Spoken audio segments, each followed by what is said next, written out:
We're going to look at a text surrounding the Christmas story, and sometimes these texts are very deeply scrutinized by secular historians and even some people that claim to be theologians and Bible scholars, because they aren't convinced in their own heart what the scriptures are saying is true. So we want to look at a little bit of this and kind of get a little backdrop for the Christmas story, a very popular text, Matthew chapter 2. Now, after Jesus was born in Bethlehem of Judea in the days of Herod the king, behold, Magi from the east arrived in Jerusalem, saying, Where is he who is born King of the Jews? For we saw his star in the east, and have come to worship him. And when Herod the king heard it, he was troubled, and all Jerusalem with him.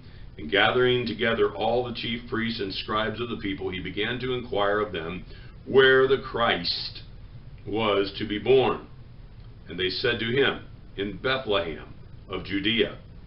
For so it is written by the prophet, And you, Bethlehem, land of Judea, are by no means least among the leaders of Judah, for out of you shall come forth a ruler, who will shepherd my people, Israel. Well, this is a text that we have to kind of read behind a little bit. We don't read into it, but we understand what's going on as we read it. These magi, which there's a lot of ways to interpret that word, came from the east. So that would have been anywhere east of the Jordan River.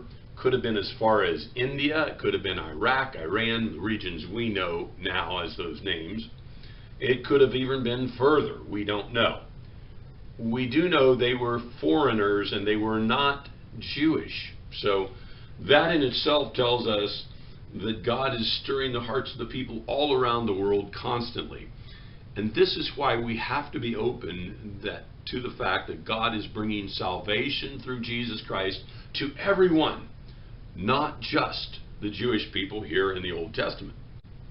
And so we still are in the Old Testament if we think properly, because even though we've started the book of Matthew, the times are Old Testament times until the resurrection. And then we are in the New Testament, the New Covenant. And that's important to understand.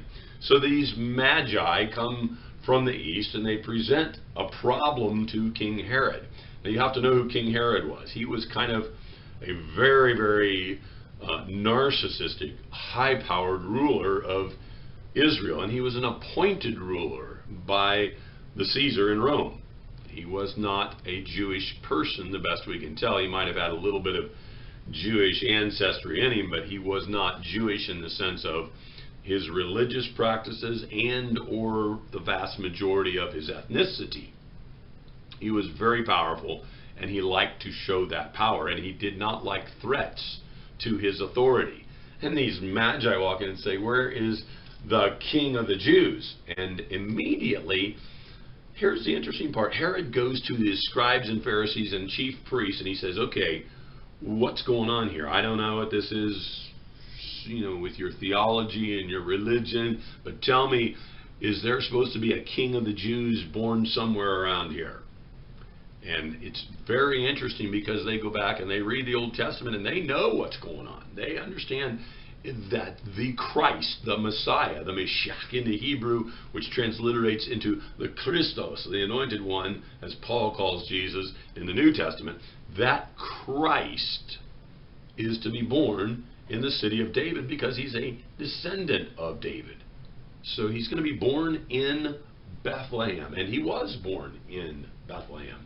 And there are all kinds of people that try to dispute that say that was just made up to make that prophecy look like it was fulfilled, but it wasn't. We see it very clearly here, and this is an accurate historical account that has been handed down to us that we can prove was not distorted along the way. Okay? So we have this text, and Herod sees right away that this Christ, this new king that is a threat to his authority, is going to be born in Bethlehem. And they even really give you a spiritual description They say, "And you, Bethlehem, land of Judah, are by no means the least among the leaders of Judah, for out of you shall come forth a ruler." And you'll notice if you're reading certain translations, the word ruler is capitalized. That means there's deity involved in it. Okay? "Who will shepherd my people, Israel."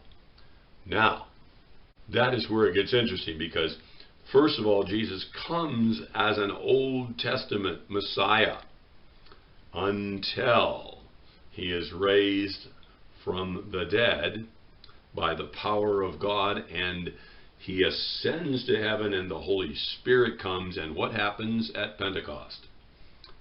Well, the whole world starts getting the message. And that's where the walls break down. And if we read accurately the minor prophets, especially in the Old Testament, they are continually telling about salvation to the nations of all the earth, to the peoples of every tribe.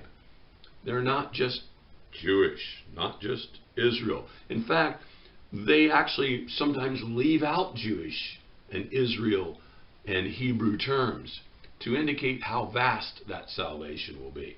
This is a great picture. These high priests and scribes and Pharisees knew who the Messiah was coming from. They knew where he would come, how he would be born, in the sense of what city. And yet all this happens, and they're just like deer in the headlight. It's an interesting angle to the story when we really realize what's going on spiritually here, and not just magi from the east coming to lay literal gold, frankincense, and myrrh down at the feet of baby Jesus. And that must have been a great experience in itself, but that was just indicators of what was to come.